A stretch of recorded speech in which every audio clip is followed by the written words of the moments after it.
Hello and good evening, everybody. My name is Laura and I work for the Pierce County Library System. And tonight I'm really excited to have author Rachel Sullivan with us. She is going to talk about a book that I just finished, which is part of a series called Wild Women. And this book has been amazing. It's an urban fantasy book. It's different from what I normally read. And now I'm wondering why I haven't read more urban fantasy fiction. I'm completely hooked on this book. It's one of 3 in a trilogy series. And so I'm really looking forward to talking to her about how she came up with the story and kind of where that trilogy is going. And then I will go ahead and finish out with the trilogy. I can't wait to get book number 2. So please help me welcome Rachel Sullivan, once again, author of Wild Women, which is the series and of many other books that I'm sure we'll go ahead and talk about. So good evening, Rachel. Hello, thank you. So you've never read urban fantasy before? I know I'm new to the genre and I'm a librarian, right? So I'm always looking to like expand my, reading genres. And I got to tell you, the cover of this book actually kind of got me hooked. I don't know if you can hold it up. The first one there, yep, Freya's daughter. Yeah, I kind of thought, yep, that's a good read. And it looked a little bit Pacific Northwest. And I thought, hey, this looks like woods and trees and coffee.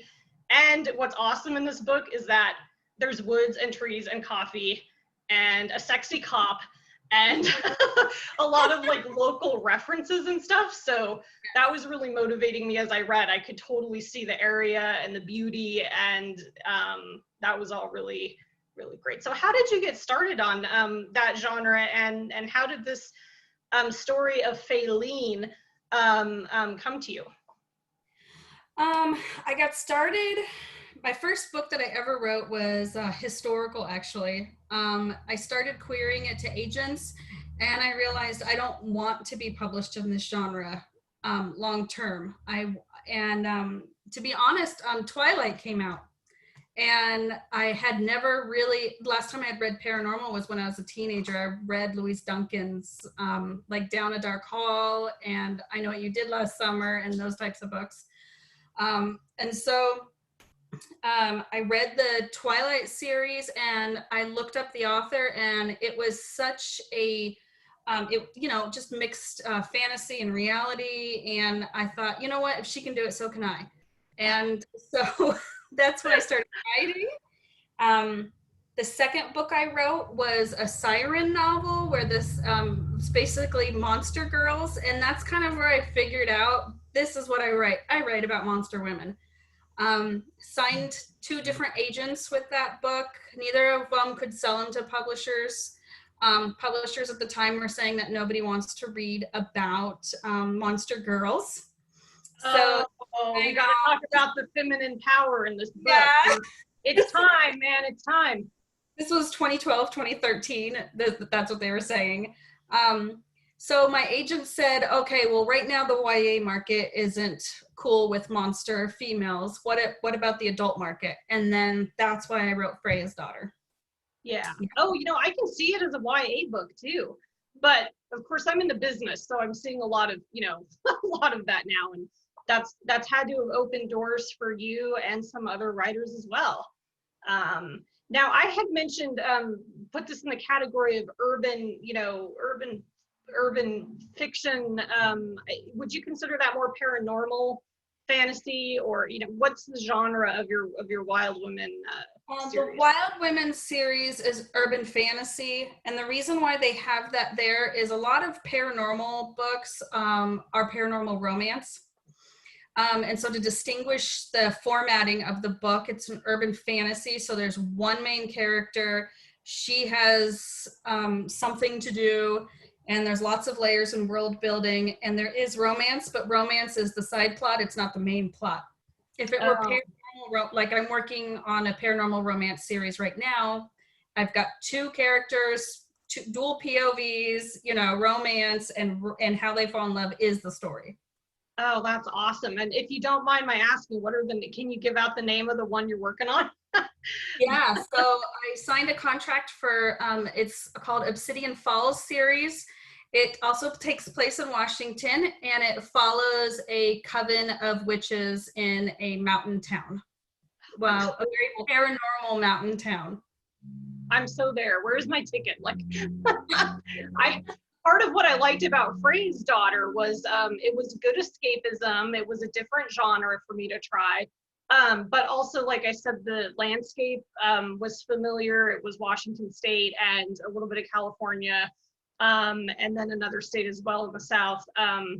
But you know, how did you come to? There's a lot of mythology in the book, and of course, you're dealing with Fey women and women from kind of different mythology backgrounds. You've got Huldra, you've got mermaids, and so how are you able to do that world building that you had talked about earlier?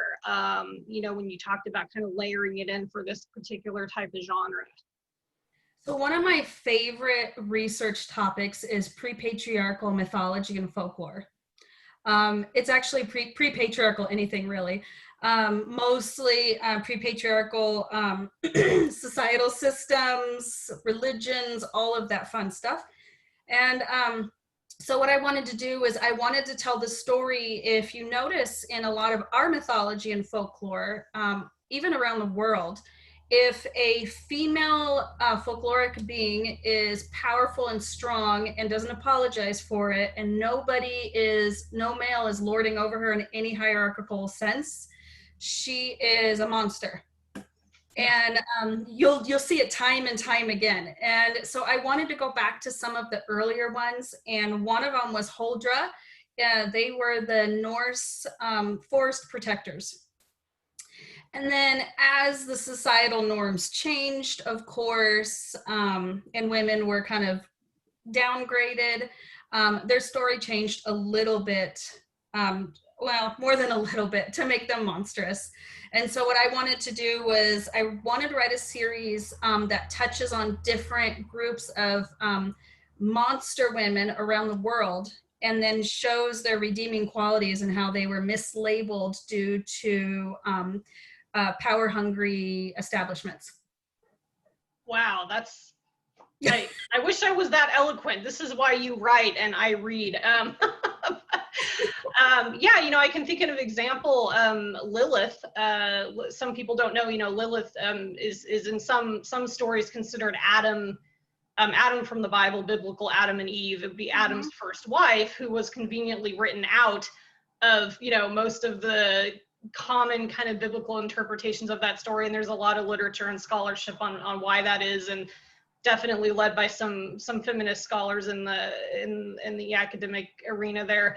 I just finished a book by Madeline Miller, Circe, and it was amazing. The audiobook was fabulous, and it definitely retakes this, you know, it rewrites the mythology of this woman who was considered an evil sorceress and a seductive, you know, I don't want to say the word, but in the interview, but, you know, just very kind of an evil and a monster woman. And Madeline Miller was able to, you know, rewrite her as this heroine, and with all of the redeeming qualities, you know, and very similar sort of positive way. So it's really nice to be able to take that back. And I love reading it because, like, I'm not a writer and I can't produce that, but I can really enjoy it as a reader and as a feminist. So yeah. I wanted to, so with Freya's Daughter, I did a couple unknown. So we've got harpies, Huldra, everyone knows succubi, everyone knows mermaids. Not very mermaids were hilarious, by the way. The mermaids? Yeah, they were really great. They jumped in and they were very helpful, I thought. So I wanted, like, the succubi are morally ambiguous, and the harpies are incredibly awkward. And so I wanted to give each group their own cultural norm within the group, and each group is matriarchal. And I wanted to show how that clashed with the outside world whenever they interacted, and how out of place they were. And so I did a few familiar and a few unfamiliar. And then when I did Lilith's children, I incorporated more unknown women from around the world. So, and then So there's more to look forward to when I get to the second book. Yeah, you're gonna learn more about others and their goddesses and where they came from. And that's why I gave each group a goddess that created them. And those were actually really researched. It's clear that you've done your research. I mean, that's awesome. The first book ended on such a cliffhanger, and my blood pressure went up because I was invested in this main character, in Faylene, who is this, woman in this story, and I really want to know what happened. So I'm gonna get started on the second one. But what can you, talk about your writing process, and kind of, do you use a series of sticky notes that are color coded? How do you find agents? If you had advice to give, you were inspired by, the Twilight series and that sort of authorship. What have you learned, and what would you want to share for fellow writers out there who are especially considering these kinds of genre that are maybe different or not considered, proper for women? I think that right there, that barrier is being broken down as we speak. I don't think that's an issue anymore, the whole proper for women thing. Yeah, I don't think so. That's good. Yeah. Oh gosh, I could talk for over an hour on advice. There's like so much out there. It really depends what do they want to know, kind of thing. So something I get at the library a lot is, we have a lot of local authors that come in. You're a local author, and they want to know, how can I get my book into the library system? What does that look like? What do I need to provide, and so on? So what would you say to an author who comes in for that? If they are traditionally published with a larger house, it'll happen. If they're traditionally published with a small house, they can talk to the librarian. Every library system seems to be different in this way. The thing that I would tell them, don't send your book to the library. Don't mail it. Don't drop it off. It's going to go in the Friends of the Library cell. It will not go on the shelf. I have no idea what you're talking about. Unless that library system specifically tells you that they have a local author area and they will put a sticker on your book, because I've seen some do this. Yeah. Otherwise, don't drop your book off. Go through the correct channels, whatever that library has correct channels. I tell some people who are either self-published or have a really small press that they were traditionally published through, you can as a customer, you can request that the library order that book and shelve it. You can have your family members, your friends request that the library order the book and shelve it. So there's a couple of different ways. Those are good, creative, sound ways that follow policies for multiple different libraries. I've definitely gone to libraries where I see really robust, local published authors, and they have the stickers on them, and there's usually, like, for the Northwest, there's like a wooded area or a lake or something, and it's a really good way to help people browse and discoverability, right? I mean, maybe these people wouldn't discover had so many local authors or of all different kinds of books. So that's real important from a librarian perspective, to be able to provide that kind of discoverability. And then what would you say as far as like agents, and cover art? I mean, how does your cover art like magically happen? Like doesn't that take some time? And what advice maybe for people trying to put those pieces together on how that all works? So if you want to go traditional, you just get an agent, and you don't think about the cover. I mean, you can think about it, but that's about as far as it's going to go. Your publisher might ask you if you have any ideas. You don't get the final say. So there's a couple pros and cons to it. I've done both routes. My latest book I self-published, but my first 3 books I traditionally published. It's great to have complete control over the cover, but it's also overwhelming. So it's positives and negatives on that one. Did I really sign up for that? Yeah, you're like, I don't want to make these decisions anymore. I want somebody else to do this for me. This is too, because it's your baby. I know you have a new book coming out, and I've seen the cover, and I don't know if you're willing to go ahead and show that here. Some kind of twisted, yeah, some kind of twisted love. Look at that, Rachel Sullivan. And for those of people who can't quite see the detail in the video, it looks like there's some fins and some mermaid activity. Yeah. Mm-hmm. Yes, it looks like a swarm of mermaids, which Yeah. is exactly what I wanted because it's about killer sirens. So, and some more mythology, some feminist mythology in there. I can't wait to read that one too.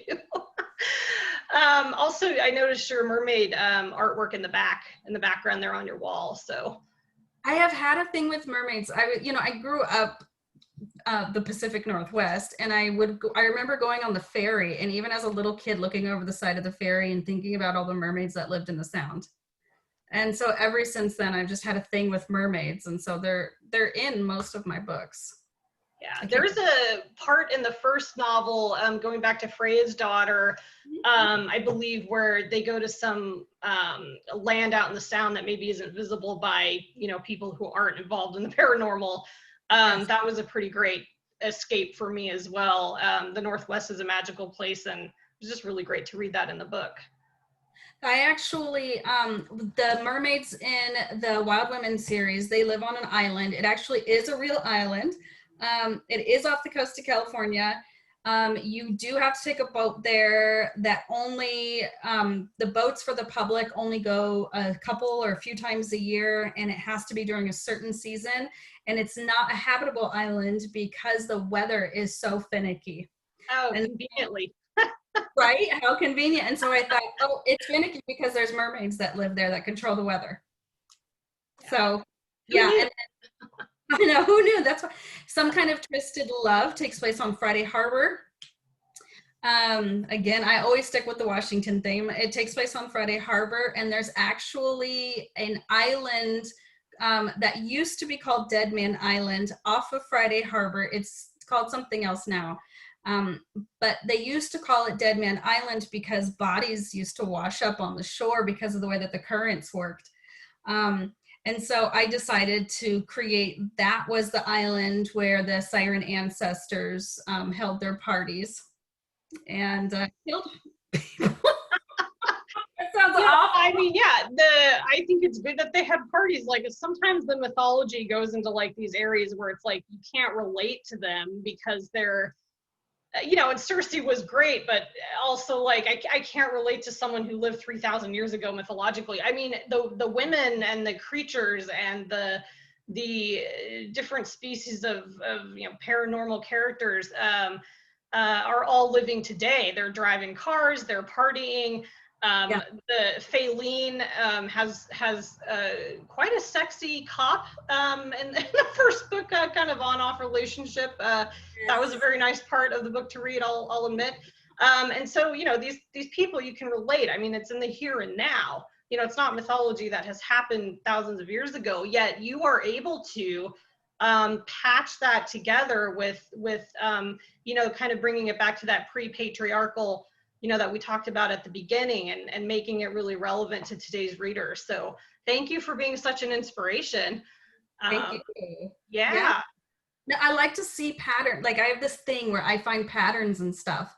And so if I'm looking at mythology, I will see the pattern in it, and then I'll think, okay, now how can I fit this to current day patterns of the way people fill in the blank? And so that's how I do it. Yeah. Yeah. Well, I highly recommend all of your books. I can't wait to get to the second one in the series. The second one in the series is Lilith's Children. Lilith's Children. All right, I'm gonna get started. Well, thank you for joining us, Rachel Sullivan, and sharing a little bit about your world and the world of these wild women, and offering some advice for future writers. And got to keep the circle going, right? Yes, anytime. All right. Well, thanks so much, and you have a good night. Thanks, you too. Thank you. Bye.